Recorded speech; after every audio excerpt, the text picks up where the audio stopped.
In this session video, we will cover the how can we insert data into the table, how can we edit the records in the table, how can we delete the records, how can we sort the records, and what's the definitions of some technical points like referential integrity, how can we create relationship, one-to-one relationship, one-to-many relationship, and many-to-many relationship, and some field properties which we use to creating table in the design view. In the fields property, just what's the length of the field, particular data type field, like if we use SR number, serial number, roll number, and we choose number, integer, and what will be the length of that particular integer value, varchar value, text value, and some other points. So let's start with DBMS perform operations on table. This is the official CBSE study material on class 10 for 2021 session. Perform operations on table. So there are some points which we have discussed earlier and अभी हम उस points के बारे में फिर कुछ discussion कर लेते हैं. For example कि जो आपकी languages हैं जो हम use कर रहे हैं table के ऊपर काम करने के लिए. In the first video जो इसका पहला video था इसके पहले part पे, this is the part 4 of DBMS videos, DBMS unit 3 videos. Part 3 में हमने जो बात की थी DDL और DML कमांड्स के बारे में, तो यहाँ पर उनका डेफिनेशन दे दिया है. क्रिएट टेबल जो थी जो हमने पिछली वीडियो में बनाई वो आपकी DDL कमांड्स का पार्ट थी. And this one we will understand DML operations, the data manipulation language. DDL that works on table structure, DML that works on table data. When we are work with the data, we will use DML commands. We will always use DML operations. How can we retrieve the data? With the help of select query. How can we insert a new data? With the help of insert statement. How can we delete the data? With the delete statement. How can we modify some data in the database and the table? We will use update statement.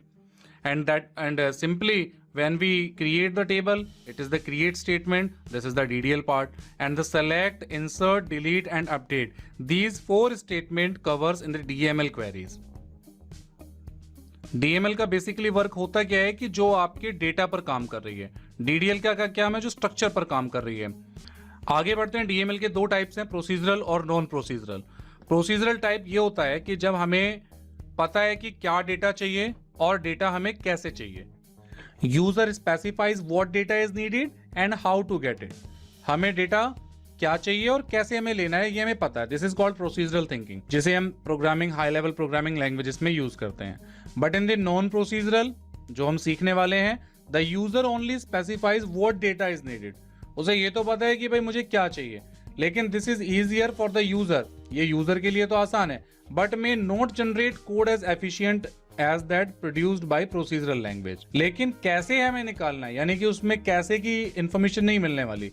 कैसे आपको खुद mind लगाना है, खुद logic लगाना है. सामने वाला यूजर फ्रंट एंड पे बैठा है, उसने कोई क्वेरी की, तो this is called procedural thinking. But we are working on backend, we are working on the database, so we will work on the non-procedural working. So हम यहाँ सीखने वाले हैं कि non-procedural codes हम कैसे करते हैं. ये non-procedural का पार्ट है insert statement. Insert statement is used to add one or more records to a database. The general syntax of the insert statement is shown below. तो जैसे अगर आपने कोई भी टेबल बनाई है और उसमें कोई डेटा आपको डालना है, तो उसमें आप इस तरीके से लिखेंगे insert into as details. तो यहाँ पर जो as details है ये टेबल का नाम है. यहाँ पर हम इसको थोड़ा सा जूम कर लेते हैं. insert into as details, तो ये जो as details है ये आपकी टेबल का नाम है. और उसके बाद ब्रैकेट लगाया, जितनी भी फील्ड्स थी आपकी टेबल में वो सारी फील्ड आपने लिखी. फॉर एग्जाम्पल as details में ID, कॉमा लगा के name, roll number, DUB, class, phone, email, colour, location, ये सारी फील्ड थी. तो पहले वो फील्ड लिखी ब्रैकेट लगा करके, फिर आपने वैल्यूज लिखा, फिर आपने ब्रैकेट लगाया और फिर आपने सिंगल कोट के अंदर वो सारी वैल्यूज डाली. पहले 8 लिखा जो आईडी में जाएगा. नेम के जगह आपने यहाँ पे रंजीत सिंह लिखा जो आपकी नेम की फील्ड को फिलअप करेगा. इसी तरीके से आपका रोल नंबर, DUB, क्लास, तो जो फील्ड आपने जिस सीरीज में यहाँ लिखी हैं उसी सीरीज में आपने यहाँ पर डेटा डाल दिया और फिर आपने उसको ब्रैकेट लगा के बंद किया और सेमीकोलन लगा दिया. After inserting the data into the table, use select query to view the update table. तो ये तो तरीका हुआ रिकॉर्ड ऐड करने का, यानी टेबल में एक लाइन डालने का. उसके बाद अभी मैं आपको प्रैक्टिकली भी करके दिखाऊंगा स्टेटमेंट के अलावा भी हम डेटा कैसे ऐड, अपडेट, डिलीट कर सकते हैं। अब बात करते हैं डिलीट स्टेटमेंट की। अगर आपको डेटा को डिलीट करना है तो डिलीट स्टेटमेंट के लिए हम सीधे सिंपल एक क्वेरी लगाते हैं, delete from table name where condition. Condition इसलिए लगाते हैं, अगर हम सिंपल लिख दें डिलीट फ्रॉम एज डिटेल्स, अगर हमने इतना लिख के क्वेरी चलाई, ध्यान दीजिएगा, अगर डिलीट फ्रॉम एज डिटेल्स हमने इतना लिखा तो क्या होगा, एज डिटेल्स में जितना भी डेटा है वो सारा का सारा डिलीट हो जाएगा। लेकिन अभी हमने इसके साथ में क्या लिखा, delete from as details where ID equals to 8, कि भाई एज डिटेल्स में वो सब कुछ डिलीट कर दे जिसकी आईडी 8 हो। अब यहां पर जैसे यहाँ पर 1 2 3 4 5 6 7 यहाँ दिए हुए आईडीज हैं, और अगर यहाँ पे कोई 8 नंबर की आईडीज है, जैसे यहाँ पर 8 नंबर की आईडीज है, रंजीत सिंह का डेटा पड़ा हुआ है, तो अभी इस टेबल में से ये 8 आईडी वाला डेटा रिमूव हो जाएगा। क्यों? क्योंकि आपने यहाँ पर वेयर क्लॉज लगा दिया। वेयर क्लोज के साथ में आपने आईडी इक्वल्स टू 8 लगाया, यानी एक फील्ड के साथ में आपने वैल्यू देकर के कंडीशन मैच कराई। तो यहां पर मैं आप डिलीट कमांड का यूज करके इस तरीके से अपना डेटा डिलीट कर सकते हैं। ऊपर जो था वो रिकॉर्ड ऐड करने के लिए था, इंसर्ट स्टेटमेंट, और डिलीट करने के लिए आप यूज करेंगे डिलीट स्टेटमेंट।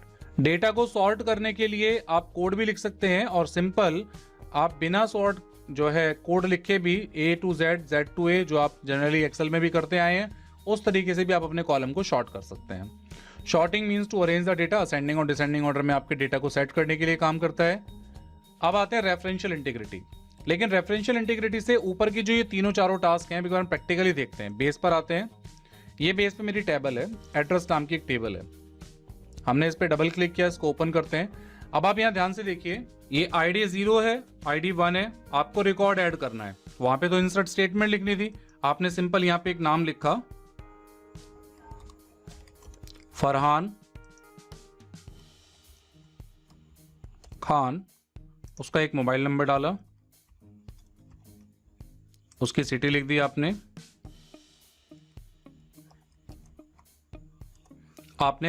इंसर्ट एंटर कर दिया। तो ये क्या हुआ, टेबल में एक एंट्री हो गई। लेकिन अगर यही एंट्री आपको एसक्यूएल से ऐड करनी पड़ जाती तो फिर आपको पूरे का पूरा वो स्टेटमेंट लिखना पड़ता है, insert into ID, first name, last name, mobile number, city, फिर वैल्यूज, फिर ब्रैकेट के अंदर ये वैल्यू डालनी पड़ती, आईडी नहीं डालनी पड़ती क्योंकि ये ऑटो नंबर है, अपना आप ले लेता। और इसी तरीके से अगर आपको कोई रिकॉर्ड डिलीट करना है तो जैसे आप एक्सेल में करते हैं, राइट वाले कॉलम पर गए, जो भी आपको रो रिकॉर्ड करनी है डिलीट रो कर दीजिए, तो यहाँ से डिलीट हो जाएगी। लेकिन अगर आपको कॉलम को डिलीट करना है तो राइट क्लिक करेंगे तो कॉलम विड्थ, हाइड कॉलम और कॉलम फॉर्मेट ऑप्शन आएगा। इसके लिए आप सिंपल अपनी टेबल को बंद कीजिए, एड्रेस वाली टेबल को राइट क्लिक करके आप उसको डिजाइन व्यू में ओपन कर सकते हैं। सिंपली आपने टेबल को ओपन किया तो ये टेबल ओपन मोड पे आ गई। हम इस टेबल को एडिट करेंगे, राइट क्लिक करेंगे, एडिट ऑप्शन पर जाएंगे। अब आप देखेंगे यहाँ पर आपको जो भी फील्ड नहीं चाहिए, यहाँ से हम उस टेबल को, उस फील्ड को डिलीट कर सकते हैं। मान लीजिए आपको सिटी नहीं चाहिए तो आप सिंपल सिटी पे गए, राइट क्लिक किया, आपने डिलीट किया। अब आप इसे डिलीट कर दिया आपने, और अब आप इसे सेव करेंगे तो होगा क्या, जब आप इसको बंद करेंगे और अब एड्रेस को दोबारा खोलेंगे तो यहाँ से सिटी नाम की फील्ड गायब हो जाएगी। अगर आपको रिकॉर्ड डिलीट करना है तो सिंपल आप यहाँ से कर लीजिए, और अगर आपको वैसे टेबल में से कोई कॉलम डिलीट करना है तो राइट क्लिक करके इसको एडिट कर लीजिए टेबल को, और देन आपको जो फील्ड हटानी है वो हटा भी सकते हैं और ऐड भी कर सकते हैं। सो ये सारे काम आप इजीली कर सकते हैं एक बिना किसी क्वेरी को लिखे, बिना किसी स्टेटमेंट को चलाए हुए। ये तो सारा काम है जो बेस आपको प्रोवाइड कर रहा है, ये एक फ्रंट एंड की फीचर है। इसी तरीके से मान लीजिए आपको शॉर्टिंग करनी है, गौरव, दीपक, फरहान, अभी आईडी के अकॉर्डिंग शॉर्ट है 0 1 2, लेकिन आप चाहते हैं नेम के अकॉर्डिंग शॉर्ट हो जाए, तो आपने फर्स्ट नेम वाले पूरे कॉलम पर क्लिक किया और यहाँ पर देखिए ये A to Z short option है, आपने कहा शॉर्ट असेंडिंग, तो अब आप देखिए दीपक ऊपर आ गया, फरहान नीचे, फिर गौरव। ये नेम के अकॉर्डिंग, फर्स्ट नेम के अकॉर्डिंग असेंडिंग हो गया। ऐसे आपको आईडी के अकॉर्डिंग वापस करना है तो A to Z कर दीजिए।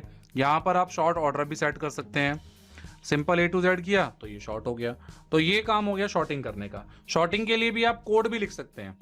अब मान लीजिए हमें टेस्ट के अंदर डेटा देखना है तो हम टेस्ट पे राइट क्लिक करते हैं और इसको ओपन करते हैं। अब ये हमें टेस्ट वाली टेबल में जो डेटा है वो दिखा रहा है। इसी काम को हम स्टेटमेंट से भी कर सकते हैं। आपने टेबल को सिलेक्ट किया, क्वेरी पर गए, create query in SQL view. Actual में ये सारी क्वेरीज ही हैं जिससे आप डेटा फैच भी करते हैं। हमने यहाँ पे लिखा सेलेक्ट स्टार फ्रॉम टेस्ट, उसके बाद सेमीकोलन। अब हमने इस क्वेरी को रन किया। अब आप देखिए आपने ये क्वेरी चलाई सेलेक्ट स्टार फ्रॉम टेस्ट, तो ऊपर आपको आईडी और नेम दोनों नजर आ गए। आपको कोई दूसरी क्वेरी चलानी है तो आप फिर क्वेरी पर गए, create query in SQL view. मान लीजिए आपको केवल इस बार नाम देखना है, सेलेक्ट फील्ड का नाम फ्रॉम टेस्ट और आपकी टेबल का नाम। सिंपल आपने क्वेरी को रन किया तो अब आप देखेंगे केवल आपको नेम नजर आ रहे हैं उस टेबल के अंदर। तो इस तरीके से आप सेलेक्ट क्वेरी है, इंसर्ट क्वेरी है, अपडेट क्वेरी है, वो सारी की सारी क्वेरी आप यहाँ चला सकते हैं। सेलेक्ट स्टार लगाया तो आपको सारी फील्ड नजर आ गई। तो डेटा को देखना, अपडेट करना, ऐड करना, डिलीट करना, उसके लिए मैं फिर आपसे कह रहा हूं कि डिस्क्रिप्शन में दी हुई वीडियोस के लिंक्स को देखिए तो आपको समझ में आ जाएगा। अब आते हैं referential integrity. Referential integrity is used to maintain accuracy and consistency of data in a relationship. Relationship कहते हैं जब हम एक टेबल को दूसरी टेबल से जोड़ देते हैं। In base data can be linked between two or more table with the help of primary key and foreign key constraints. हमने आपको पहले भी पढ़ाया था फॉरेन की और प्राइमरी की के बीच में डिफरेंस क्या होता है, और जनरली एक टेबल की प्राइमरी की दूसरी टेबल की फॉरेन की बन जाती है और दोनों टेबल की प्राइमरी की एक दूसरे के लिए फॉरेन की का काम करती हैं। लेकिन इस रिलेशनशिप का फायदा क्या होता है, जब आप दो टेबल को आपस में रिलेट करते हैं, ज्वाइन करते हैं, तो सबसे बड़ा बेनिफिट होता है adding records to a related table in there is no associated records available in the primary key. यानी आपकी टेबल में कोई ऐसा डेटा ऐड नहीं होगा जो दोनों टेबल में मैच ना करता हो। इसको हम एग्जांपल से भी समझेंगे। Changing values in a primary if any dependent, तो इसी तरीके से आपको रिकॉर्ड ऐड करना हो, आपको रिकॉर्ड में कोई अपडेशन करना हो या आपको रिकॉर्ड कोई डिलीट करना हो, ये तीनों कामों को करने से पहले वो दोनों टेबल के अंदर डेटा को मैच करेगा। कैसे मैच करेगा? अब जैसे आप ये एक एग्जांपल देखिए, एक प्राइमरी टेबल है और एक रिलेटेड टेबल है। यहाँ पर कंपनी आईडी और कंपनी नेम, पहली कंपनी है एप्पल नाम की जिसकी कंपनी आईडी 1 है और सेकंड कंपनी आईडी है 2 जिसकी कंपनी का नाम सैमसंग है। और उसके बाद एक और रिलेटेड टेबल है जिसमें कंपनी आईडी एक फील्ड है, प्रोडक्ट आईडी एक फील्ड है और प्रोडक्ट नेम एक फील्ड है। तो प्राइमरी टेबल की कंपनी आईडी फील्ड और रिलेटेड टेबल की कंपनी आईडी फील्ड, ये दोनों फील्ड आपस में एक दूसरे को ज्वाइन करने में हेल्प करेंगी। यहाँ पे भी 1 है, यहाँ पे भी 1 है, तो ये मैच कर रहा है। लेकिन अगर किसी ने यहाँ पर 15, 2 और मस्टैंग यानी एक प्रोडक्ट नेम डाला और यहाँ पर उसने कंपनी आईडी डाल दी अपने आप से, तो वो उसको ऐड नहीं करने देगा अगर आपकी रेफरेंशियल इंटीग्रिटी यानी रिलेशनशिप बनी हुई है। क्यों? क्योंकि वो जब आप कोई 15 डिजिट डालेंगे, यहाँ पर कोई भी कंपनी आईडी डालेंगे, तो वो सबसे पहले प्राइमरी टेबल की फील्ड में चेक करेगा कि क्या ये फील्ड में डेटा अवेलेबल है कि नहीं है। तो जो मैं 3 बातें आपको बार बार बोल रहा था कि रेफरेंशियल इंटीग्रिटी में डेटा को ऐड करना हो, यानी कोई नया डेटा आप अगर ऐड करते हैं तो वो पहले प्राइमरी की से एसोसिएट करेगा, देखेगा कि वो डेटा उसमें है कि नहीं है। इसी तरीके से मान लीजिए आपने यह कंपनी आईडी 1 लिखा और अब आप यहाँ पर 1 की जगह पे कोई डिटेल्स चेंज करते हैं, तो चेंज करते वक्त भी वो यहाँ पे रेफरेंशियल चेक करेगा कि वो है कि नहीं है। अगर है तो वो चेंज आपको अप्लाई करने देगा।